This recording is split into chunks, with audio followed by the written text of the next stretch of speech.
Remember when the Enterprise D glided across your TV like the coolest screensaver in the galaxy? Star Trek The Next Generation took us to the 24th century on the flagship of the Federation.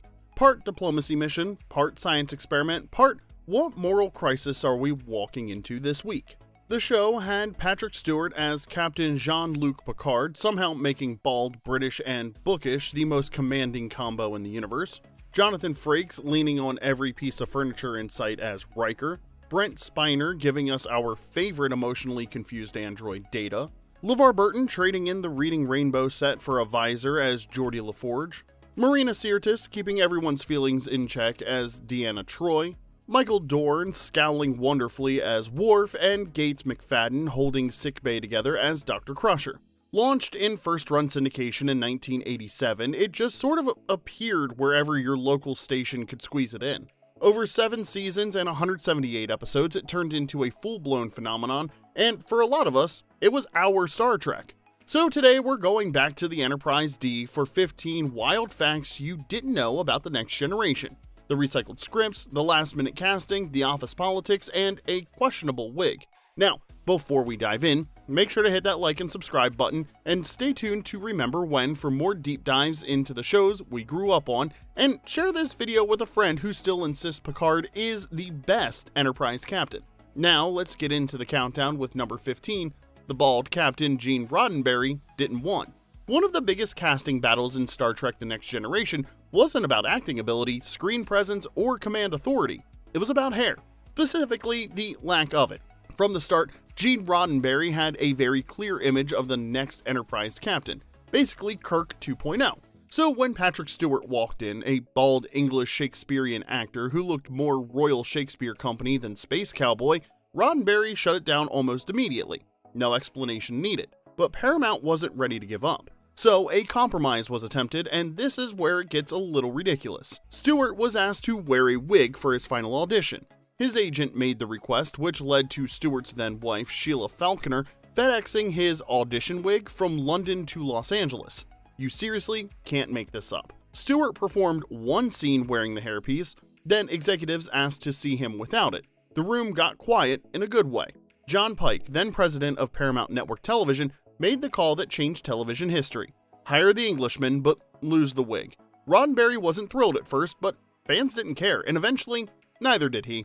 Number 14, that theme song? It's iconic and extremely messy. The opening theme of Star Trek The Next Generation feels timeless and majestic, which is funny because behind the scenes, it was basically held together with duct tape, ego, and a little light royalty warfare. First off, that theme is a musical Frankenstein.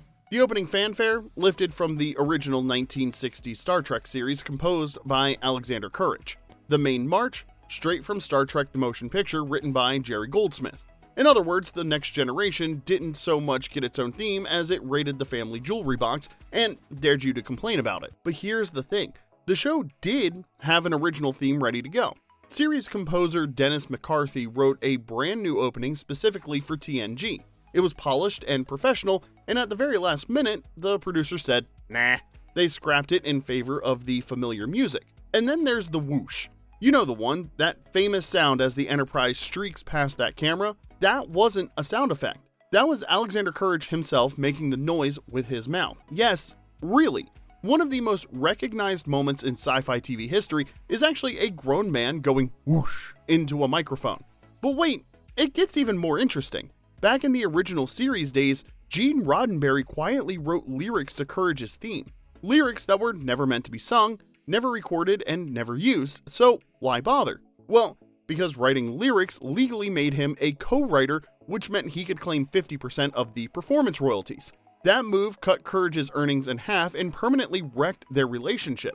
Recycled music, last-second decisions, composer beef, and a grown man making spaceship noises, and yet it still feels timeless and majestic, which tells you everything you need to know about Star Trek. The mess is part of the magic. Number 13, that transporter effect? It was glitter. So if you thought the transporter beam was some early miracle of computer animation, prepare to have that illusion dematerialized. That legendary shimmer, the one that made Energize sound like actual science, it was glitter. It was mostly glitter anyway. I'm not kidding. Instead of relying on computers, which in the late 80s were barely powerful enough to run Pong smoothly, the effects team went full arts and crafts. They used a glass canister filled with water and dumped in finely ground glitter, metallic confetti, or aluminum dust. And sometimes they even dropped in Alka-Seltzer tablets to create rising bubbles. Yes, the same stuff your mom used for heartburn was helping sell 24th century teleportation. The liquid was stirred to create chaotic motion, then blasted with high-intensity light against a black background. The result was a swirling organic shimmer that actually looked alive. Then came the compositing. Actors were filmed standing perfectly still on the transporter pad, stepped out of frame, and the empty set was filmed again. The glitter footage was layered over the actors as they faded in or out of existence, with added vertical streaks and glowing columns to give the effect structure. Now, here's the key part. No two transports ever looked exactly the same. The shimmer flickered and breathed because it was real. It wasn't code. It was like bouncing off particles in a tank of water. It wasn't until Star Trek Voyager that the transporter effect finally went fully digital, and by then computers had finally caught up to a jar of glitter and some antacid tabs. So, the next time someone energizes on the Next Generation, remember, that's just a snow globe having a very good day. Number 12, TNG's biggest secret was that it was all leftovers. A decent chunk of Star Trek The Next Generation didn't come from bold new brainstorming sessions or visionary writers locked in a room. It came from a filing cabinet. Back in the late 1970s, Paramount planned a full TV revival of the original series called Star Trek Phase 2. Sets were designed, scripts were written, and a full series Bible was created. Cast members were hired, and this thing was ready to launch. And then, at the last second, the network pulled the plug and turned the whole project into Star Trek the Motion Picture instead. But here's the thing, those ideas, they never disappeared. When The Next Generation launched a decade later, producers quietly went back to the Phase 2 archives and started pulling things out. Think less creative rebirth and more raiding your older brother's closet after he moved out. The most obvious recycling was full scripts. Season 2's premiere, The Child, was rushed into production during the 1988 writer's strike. With no time to break new stories, the team grabbed a Phase 2 script where Lieutenant Elia, a Deltan, was impregnated by an alien life force. For TNG, they just swapped in Deanna Troi. Same story, different counselor, space pregnancy solved. Devil's Due got the same treatment. It started as a Phase 2 idea where Captain Kirk would face Ardra, a woman claiming to be an actual mythological devil. TNG replaced Kirk with Picard and turned it into a con artist expose instead of a shirt-ripping showdown with Satan. Centuries-old technology. An implant which permits the movements of her eye to choose and activate each illusion. Even Riker and Troi's whole X's with unresolved tension setup came directly from Decker and Elia, who were also written as former lovers forced to serve together on the Enterprise. Paramount didn't reinvent the wheel, they just polished it and launched it at warp speed. Number 11, TNG was basically a galactic thrift store. If Star Trek Phase 2 gave The Next Generation its ideas, the props department gave it everything else. Because while TNG may look sleek and futuristic behind the scenes, it was incredibly good at one very unglamorous thing, not throwing anything away. To keep the budget from going into full warp core breach mode, the show quietly repurposed physical assets from the original series and early films. Sets, models, props, if it wasn't nailed down, and sometimes even if it was, it got reused. The result was that some of the coolest hidden tributes in Star Trek history came during The Next Generation. Let's start with the transporter room. Those circular glass pads from the 1960s Enterprise, the ones Kirk and Spock stood on before beaming into trouble, TNG flipped them upside down and mounted them in the ceiling, directly above the new pads. Yes, really, these same lenses kept getting passed around for years, showing up on the Enterprise A in Star Trek V and VI, and eventually retiring on Voyager. So, while The Next Generation was boldly going forward, it was also quietly hauling the past along with it. Budget necessity turned into continuity gold. Just don't look too hard at the ceiling. That's Kirk's transporter, and it's been through a lot. Number 10, lore wasn't the plan. An android girlfriend was. One of Star Trek The Next Generation's most memorable villains almost didn't exist. Because the original plan for Data lore wasn't an evil twin, it was an android girlfriend, and I swear I'm not kidding. Early drafts of the episode didn't include lore at all. Instead, the second android was conceived as a female unit, often referred to in development as Laura. She was designed for high-risk manual labor programmed to repair damaged systems in hazardous environments. Her real purpose, though, wasn't engineering, it was romance. She was meant to be a love interest for Data, a way to explore his emerging humanity. Could an android experience feelings? Could he fall in love? Which might have worked, eventually, but this was season 1. This was way before audiences even fully understood who Data was. The show was already headed toward Data gets a girlfriend. That's when Brent Spiner stepped in. Spiner read the script and felt the idea didn't challenge the character. It was safe, predictable, Data meets girl, Data learns feelings. So he pitched something far more dangerous. What if the second android wasn't a love interest? What if it was Data's exact duplicate, but with emotions? Everything Data didn't have, everything Data couldn't be. And in a rare move, the producers listened. The girlfriend concept was scrapped and Lore was born, an identical twin with a superiority complex, zero moral restraint, and a deeply punchable personality. The change gave Spiner the chance to play two radically different characters in the same episode: curious, gentle Data and manipulative, dangerous Lore. It showcased his range instantly and turned Lore into one of the show's most effective recurring villains. Number 9, this episode was written for Robin Williams. He never showed. One of Star Trek The Next Generation's most memorable one-off characters was never supposed to belong to the actor who played him, because Season 5's A Matter of Time was written specifically for Robin Williams. The role was Berlinghoff Rasmussen, a fast-talking, hyperverbal historian from the 26th century who boards the Enterprise to observe a supposedly historic mission. Except, plot twist, he's not a future scholar at all. He's a con man from the past trying to steal advanced technology and make a fortune. The character was designed to lean into Williams' improvisational chaos, someone who could talk circles around Picard, annoy the entire bridge crew, and still feel slightly dangerous. Williams wanted to do it. The producers were fully on board, and then Hook happened. Right as TNG was prepping the episode, Williams was locked into Steven Spielberg's massive Peter Pan production. Flying harnesses, elaborate sets, long shooting days, and total exhaustion. On top of that, his wife was heavily pregnant. So as much as he loved Star Trek, he had to pass. The problem? The script was already written. With production moving forward, the producers pivoted fast and landed on Matt Frewer. You absolutely know Matt Frewer, even if you don't think you do. He was Max Headroom, the glitchy, stuttering 80s pop culture anomaly whose face is permanently etched into the Gen X subconscious. Frewer stepped into the Rasmussen role and delivered a performance that stayed remarkably close to the original intent. Glib, fast, quirky, and unsettling enough to keep you guessing whether he was harmless or genuinely dangerous, and it worked. A Matter of Time became one of the Next Generation's strongest standalone mystery episodes. Rasmussen remains one of the show's most memorable one-off antagonists. Even knowing it was written for Robin Williams, it never feels like a leftover. Not bad for warp speed improvisation.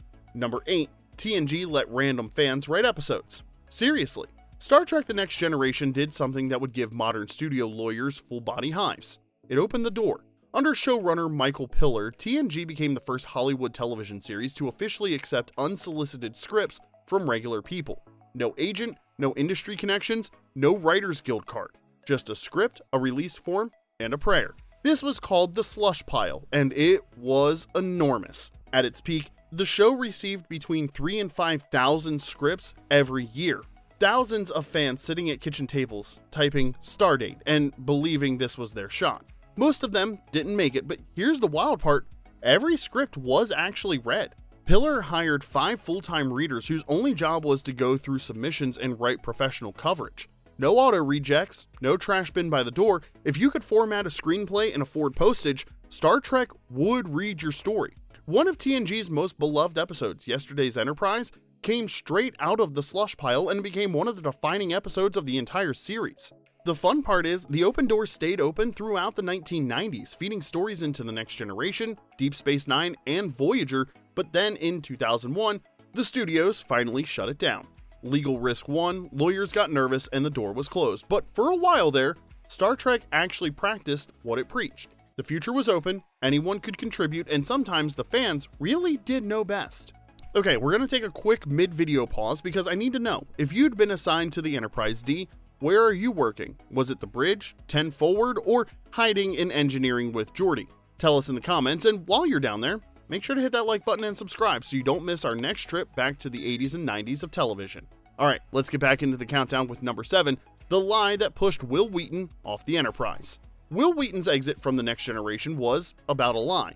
Between seasons 2 and 3, Wheaton landed a major opportunity, a role in Valmont, directed by Milos Forman, the guy behind One Flew Over the Cuckoo's Nest and Amadeus, both back-to-back Best Picture winners. The problem was timing. Valmont overlapped with TNG production by about 1 week. Wheaton asked for scheduling flexibility around filming so he could do both. Seemed reasonable, but that's when everything fell apart. According to Wheaton, a producer widely identified as Rick Berman told his agent that Wesley Crusher was absolutely essential to the episode, with major scenes, emotional material with Beverly Crusher that couldn't be rewritten, and Wheaton believed them. He turned down Valmont. The role went to Henry Thomas. Then production started, and Wheaton discovered the truth. Wesley Crusher wasn't essential at all. In fact, the episode had been rewritten without him. Let that sink in for a second. Wheaton gave up a major film opportunity because he was told the episode needed him, and then the show never used him on it. To Wheaton, the message was clear. We own you, don't you ever try to do anything without us. And it gets a little bit darker. Reportedly, Marina Sirtis confided to Wheaton years later that producers may have admitted the truth that they'd lied on purpose. Supposedly, they feared that if he landed a big movie role, he'd be harder to control. It wasn't about protecting the show, it was about protecting their leverage. Whatever the motivation, the damage was done.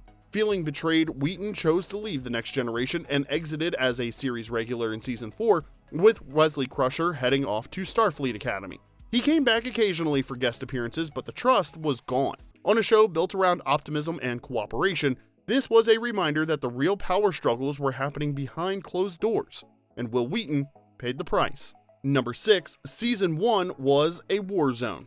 Today, Star Trek The Next Generation feels like thoughtful, polished sci-fi, but Season 1 was absolute chaos. Writers walked, scripts were torn apart and rewritten with zero notice, and behind the scenes, it was one of the most volatile productions television had seen in years. At the center of it all was one rule, handed down directly from creator Gene Roddenberry: limited personal conflict among the main crew. Not zero disagreement, characters could debate tactics or question decisions, but emotionally driven tension, ego clashes, it was all off limits. Roddenberry believed that by the 24th century, humanity would have evolved past that kind of friction. Everyone cooperates and everyone gets along. It's a great philosophy, but it makes for terrible television. Writers quickly realized the problem. Drama needs conflict, real friction, but under Roddenberry's rule, stories were forced to play out like calm workplace discussions even when lives were on the line. The result were episodes that felt stiff and hollow. Less starship, more corporate retreat with phasers, and that wasn't the only issue. Roddenberry's attorney, Leonard Meislish, who held no official production title, wielded enormous behind-the-scenes influence. Writers would submit approved scripts only to find them rewritten overnight with no warning, no discussion, they were just changed.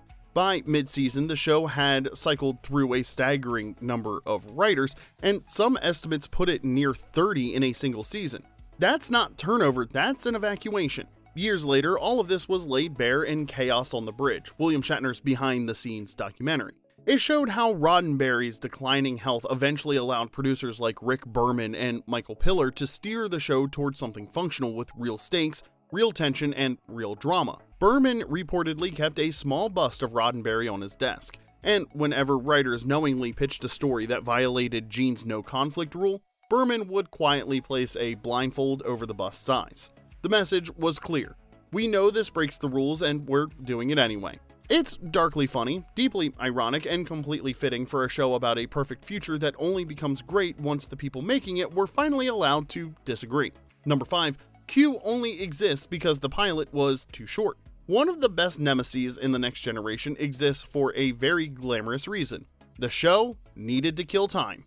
That's it. The episode Encounter at Farpoint was originally focused entirely on the mystery of Farpoint Station. Depending on the draft, it clocked in at either a strong 1-hour story or maybe 90 minutes. Paramount wanted 2 hours. Big premiere, big event, big problem. Because the Farpoint story simply didn't have that much plot. There wasn't 2 hours there, even on a good day. So Gene Roddenberry did what he'd done many times before. He bolted something on. To pad the runtime, Roddenberry added a completely new storyline. an omnipotent being who puts humanity on trial for its historical crimes. That character was Q. The result was a stitched-together pilot. Picard solving the Farpoint mystery on one side, and a godlike trickster popping in every 15 minutes to accuse humanity of being terrible on the other. The writers were nervous. They were worried that Q felt dangerously close to Troi from the original series, another all-powerful prankster with too much personality and not enough restraint. Critics agreed. Q barely affected the Farpoint plot at all. His job was to threaten, vanish, reappear dramatically, and most importantly, stretch the episode to 2 hours, which, mission accomplished. But then something unexpected happened. Audiences loved Q, and that's almost entirely because of John Lancie. Leonard Maizlish suggested him for the role because he liked Lancie's work on Days of Our Lives. Yes, really. The omnipotent judge of humanity was cast because a Hollywood attorney enjoyed his soap opera performance. What started as a runtime filler became a breakout character.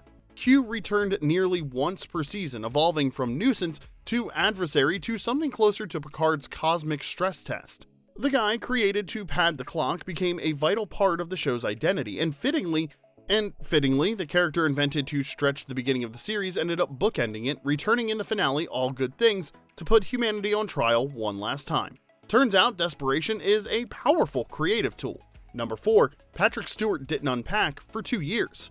Believe it or not, Patrick Stewart didn't believe that the next generation was going to change his life. In 1987, Stewart was a respected Shakespearean stage actor, the kind of guy who performed King Lear for fun and considered television a step down. So when he landed an audition for a new Star Trek series, he didn't take it seriously. But then the offer came, a 6-year contract with real money, real commitment, and that's when Stewart hesitated. Signing meant walking away from the stage for what could easily be a cheesy sci-fi reboot that died before Christmas. That's when his agent made the sale, not by hyping the opportunity, but by predicting failure. According to Stewart, his agent assured him the show wouldn't last. The plan? Film a few episodes, earn a mountain of money by theater standards, and return to England when the inevitable cancellation came. Stewart believed this so completely that when production began in Los Angeles, he lived in a small furnished apartment and kept everything in suitcases, fully expecting a phone call any day telling him to go home. Then, something he didn't expect happened. Season 1 wrapped, then Season 2, and the ratings started climbing. The show didn't collapse, it caught fire, and Patrick Stewart was still living like a college student who refused to hang posters because they were transferring next semester. Somewhere around Season 3, it finally clicked that this wasn't a short detour, it was a revival, and it was working. His stage career was officially on pause, and that's when those suitcases started to look ridiculous. What was supposed to be a 6-month detour turned into 7 seasons, 4 feature films, and decades later, a full revival with Star Trek Picard. Stewart has since joked that The Next Generation was the most successful failure of his life, and he signed on expecting embarrassment. However, he walked away a legend. Number 3, Worf wasn't supposed to be there, literally at all. It's impossible to imagine The Next Generation without Worf, especially considering he wasn't supposed to exist. When Gene Roddenberry first outlined the show, he was determined to cut ties with the 1960s original. His early series Bible banned familiar species outright. No Vulcans, no Klingons, no Romulans, no Andorians. All new aliens only. This was Star Trek proving it didn't need its past, which meant no Worf. But as production got closer, Roddenberry reconsidered. A Klingon in Starfleet uniform wasn't nostalgia, it was visual shorthand. The Federation's former greatest enemy serving aboard the Enterprise instantly showed how much the galaxy had changed in the 24th century, so Worf was added. Very late, mind you. So late that he wasn't even in the original casting breakdowns. The character was meant to be a minor recurring background officer, more symbolism than spotlight. Then Michael Dorn showed up. He stayed completely in character, silent, intense, and sitting off to the side with a permanent scowl. No jokes, no small talk. While everyone else chatted, Dorn looked like he was quietly judging their honor. Roddenberry saw him and immediately expanded the role. There was just one problem though. The bridge was already built. Because Worf was added so late, there was literally no seat for him. That's why in Season 1 he's always standing, drifting between consoles and hovering in the background like an intern who showed up before anyone assigned him a desk. Once you notice it, you can't unsee it. Worf didn't officially become chief of security until after Tasha Yar, played by Denise Crosby, was killed off late in Season 1. Her exit created a vacancy, and suddenly the Klingon who wasn't supposed to be there became essential. From there, the rest is Star Trek history. Despite being a last-minute addition, Worf became one of the most important characters in the entire franchise. Michael Dorn now holds the record for the most Star Trek appearances of any actor. 281 episodes and 5 feature films across The Next Generation, Deep Space Nine, and Picard. Not bad for a character who wasn't even supposed to be on the bridge. Number 2, Whoopi Goldberg called Star Trek, they thought it was a prank. As a kid in the 1960s, Goldberg saw Nichelle Nichols as Uhura on the original series and lost it. A black woman on the bridge of the Enterprise, treated as an equal, doing her job like it was no big deal, that was a big deal. Now let's fast forward to the late 1980s. Whoopi Goldberg was an Academy Award-nominated movie star. The movie The Color Purple had made her a household name. She didn't need television. She definitely didn't need syndicated sci-fi, but when she heard a new Star Trek series was being made, she didn't wait for an offer. She picked up the phone and called the producers herself, and they ignored her because they thought it was a prank. It took Goldberg calling her friend LeVar Burton, already cast as Geordi LaForge, to convince them she was serious. Burton had to personally vouch for her. No, really, she actually wants to do this. When Goldberg finally met Gene Roddenberry, she made one thing clear. She didn't care how big the role was, she wasn't chasing screen time or a career move, she just wanted to be part of the legacy that inspired her as a kid. Roddenberry was moved, so instead of squeezing her into an existing role, he created one just for her, Guinan, an El-Orian, a race of listeners who existed just outside Starfleet hierarchy. The person people went to when rank and regulations weren't enough. She wasn't a bartender by accident, she was the ship's unofficial therapist with better hats, of course. And despite her star power, Goldberg took significantly reduced pay because to her, Guinan wasn't a job, it was a tribute. Decades later, Goldberg reprised Guinan in Star Trek Picard, closing the loop on a story that started with a kid staring at a TV in the 1960s. Guinan was more than a character. She was a thank you note written across time. And it almost didn't happen because nobody believed Whoopi Goldberg actually wanted the job. Number 1, the Doctor Who got fired and brought back by a mutiny. One of the ugliest behind-the-scenes moments in Star Trek The Next Generation didn't involve the Borg, a transporter accident, or someone turning into a space salamander. It involved firing the ship's doctor. At the end of Season 1, Gates McFadden was abruptly shown the airlock. The problem was a clash with showrunner Maurice Hurley, who reportedly didn't like McFadden's acting, and liked her even less once she started asking uncomfortable questions. Specifically, why her character kept getting stuck with nurturing, emotional support dialogue while the men handled the science, authority, and actual decision-making. McFadden openly criticized early episodes like Angel 1, later calling it a really silly sexist script. Evidently, pointing out sexism on a show about humanity's enlightened future was a step too far. Hurley allegedly marched straight to Gene Roddenberry and dropped a classic Hollywood power move, either she goes or I do. Guess who went? Season 2 tried to patch the hole by bringing in Deanna Muldaur as Dr. Catherine Pulaski. The idea was an old-school gruff doctor similar to the original series Dr. McCoy. Fans never fully warmed to Pulaski's character, and even Muldaur later admitted the show didn't feel like a great creative fit. After one season, she chose not to renew her contract, which meant the Enterprise was, once again, without a doctor. But by this point, the biggest problem had quietly exited the building. Maurice Hurley was gone, and that's when the cast staged what was basically a polite, well-dressed mutiny. Led by Patrick Stewart, they pushed hard for McFadden's return.